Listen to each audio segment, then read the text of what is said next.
Conclave des forces politiques et sociales sur l'avenir du Congo tenu du 14 au 15 octobre 2025.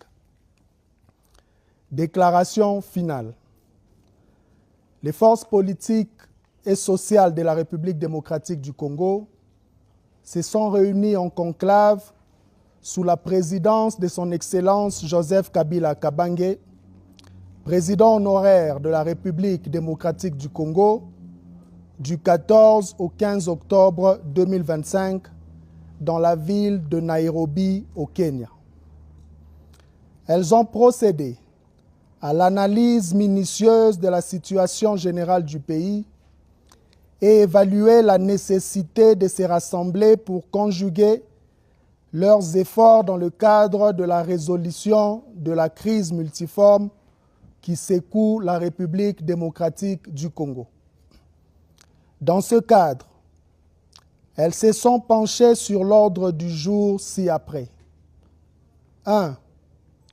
Analyse approfondie de la crise que traverse la République démocratique du Congo. 2. Définition de la réponse collective apportée à ce jour à la crise. 3. Voie de sortie de crise.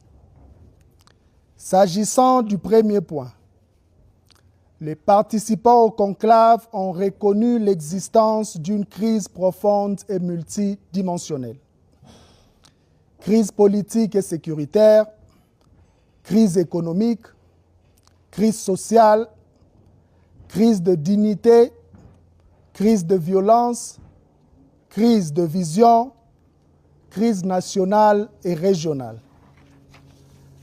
Ainsi, sur le plan politique, la double crise de légitimité et de légalité qu'accusent les pouvoirs en place depuis plusieurs années et en particulier depuis les violations intentionnelles et successives de la Constitution et le reniement de l'accord global et inclusif par le pouvoir en place, lesquels avaient permis pourtant la réunification du pays, la réconciliation nationale et l'instauration d'un nouvel ordre politique, ont été à la base de la crise profonde que connaît le pays.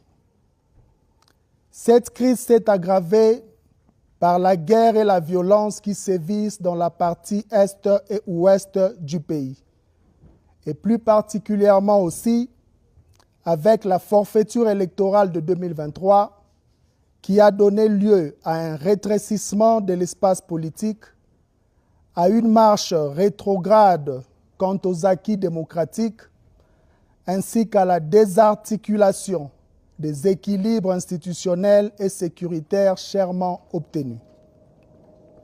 En outre, la volonté du pouvoir d'engager la révision de la Constitution dans un tel contexte fragilise davantage la cohésion nationale, déjà mise à mal par l'absence d'une culture de dialogue et la prolifération d'antivaleurs telles que le tribalisme et l'antagonisme communautaire. Enfin, le refus du pouvoir de s'inscrire dans la dynamique de dialogue inclusif telle que proposée par la CENCO et le CC, soutenue par le peuple congolais et la communauté internationale, ne laisse pas d'ouverture à la résolution de la crise multiforme que connaît le pays. Sur le plan économique, la gouvernance publique enregistre des contre-performances qui éloignent le pays de toute perspective de progrès et de développement. Les participants ont de ces faits déploré l'instabilité du cadre macroéconomique alimenté par des politiques irrationnelles fondées essentiellement sur une propension à la prédation et à la corruption. Plus particulièrement, la gouvernance caractérisée par des finances publiques déficitaires de façon chronique assombrit le quotidien et les perspectives de la République démocratique du Congo, avec pour conséquence d'hypothéquer l'avenir des générations futures.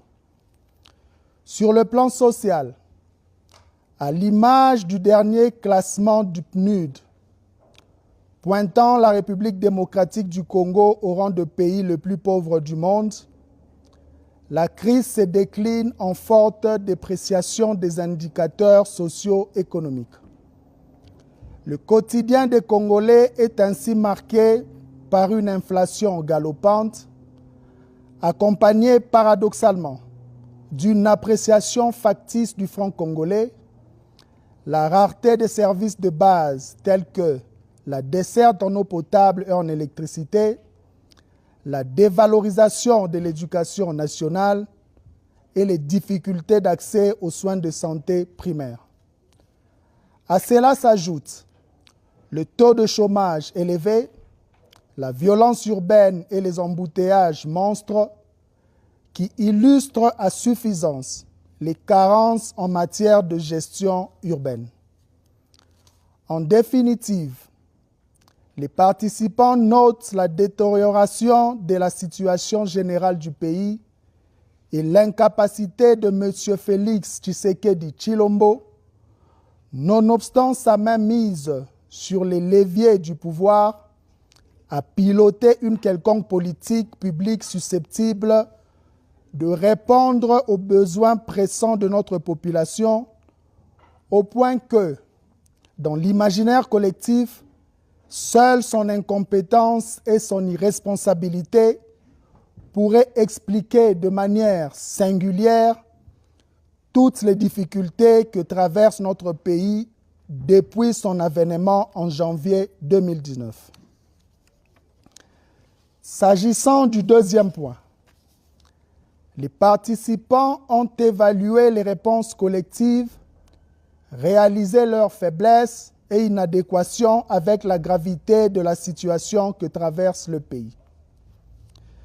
S'agissant du troisième point, fort du diagnostic posé avec rigueur, les forces politiques et sociales réunies en conclave sur l'avenir du Congo, 1.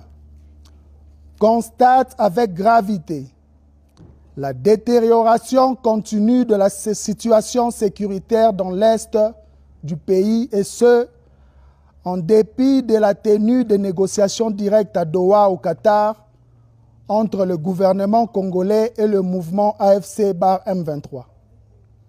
Lesquelles négociations ont conduit à la signature, le 27 juillet dernier, de la déclaration de principe assortie de plusieurs engagements dont la cessation des hostilités entre parties au conflit, ainsi que le mécanisme de surveillance et de vérification du cessez-le-feu en République démocratique du Congo, signé le 14 octobre 2025.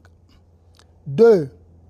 Dénonce avec fermeté la dégradation de la situation sécuritaire dans les provinces de l'Ituri et du Nord Kivu, sous administration militaire dans le cadre de l'état de siège. 3. Expriment leur solidarité et réaffirment leur proximité patriotique à l'endroit de tous les compatriotes victimes de violences de tous ordres dans la partie est de notre pays, dans le Kwango, dans le Kwilu, dans le Mai-Ndombe, ainsi que dans les centres urbains de Kinshasa et du Haut-Katanga. 4. Réitèrent leurs préoccupations quant au contexte politique du pays, marqué notamment par la réinstauration de la dictature, par l'union sacrée convertie en parti unique, le rétrécissement de l'espace démocratique, l'instrumentalisation à outrance de la justice à des fins de règlement des comptes politiques, la confiscation de moyens de l'État à des fins de propagande et de pérennisation d'un pouvoir illégitime, fondamentalement dressé contre le peuple. 5. Affirme que le règlement définitif de la crise politique, délibérément créé et entretenu par Tshisekedi Tshilombo, passe nécessairement par la tenue d'un dialogue inclusif, sincère, sans sujet tabou et dont les conclusions sont imposables à tous. Elle récuse donc, de la manière la plus formelle, le monologue projeté par M. Tshisekedi Tshilombo et réaffirme en conséquence leur soutien au pacte social pour la paix et le bien vivre ensemble en République démocratique du Congo, initié par la mission conjointe ECC-5O. 6. Dénonce la détention arbitraire des leaders politiques et sociaux, des membres de forces de sécurité et de défense, ainsi que tous les jugements iniques prononcés par les cours et tribunaux à l'encontre des leaders de l'opposition et des voix critiques au régime de Kinshasa. 7. Dénonce le détournement des deniers publics et le pillage des ressources naturelles du pays par le régime en place. 8. Décide de se rassembler dans un cadre dénommé Mouvement Sauvant la République démocratique du Congo, en abrégé Sauvant la RDC. Tobikisa Ekolo, Tuokowe Taifa, Tupandishai Jitunga, Beto Mvulusa Insi. De prendre contact avec tous les Congolais opposés à la dictature afin de mener à l'unisson des actions en vue de mettre fin à la tyrannie, de restaurer l'autorité de l'État, de rétablir la démocratie et de favoriser la réconciliation nationale. 9. Décide d'engager une grande offensive diplomatique afin d'éclairer les pays frères d'Afrique ainsi que les partenaires extérieurs sur la crise qui déchire notre pays, ses causes profondes et les voies pour y mettre fin de manière efficace et durable. 10. Décide de s'approprier les 12 priorités visant à restaurer le Congo proposées par son Excellence Joseph Kabila Kabange à l'occasion de son adresse à la nation du 23 mai 2025 et en particulier celle relative à la mise à terme de la dictature. 11. Lance un appel à toutes les forces politiques et sociales qui partagent la feuille de route et l'agenda ainsi défini à se joindre à la présente plateforme en vue de poursuivre ensemble la lutte contre la dictature et la promotion du mieux-être de populations congolaises. 12. Exige le retrait de toutes les troupes étrangères et des mercenaires du territoire national. 13. Adopte les résolutions du conclave des forces politiques et sociales et s'engage à les mettre en œuvre avec diligence et efficacité. 14. Invite le vaillant, brave et résilient peuple congolais, dans toute sa diversité, à dresser le front et à résister à la dictature. De chaque recoin du Congo, unissons-nous et posons chaque jour des actions pour sauver la République démocratique du Congo. Chaque geste compte et comptera pour la victoire et pour la dignité. Fait à Nairobi,